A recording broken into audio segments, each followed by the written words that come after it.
திருச்செந்து கோயிலே வேளாடணும் சண்முகா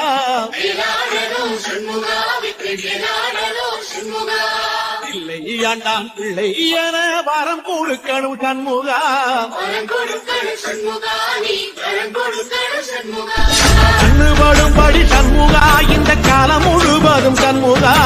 உன்ன நினைக்கிற சண்முகா நல்ல செல்வம் பொழிக்கணும் சண்முகா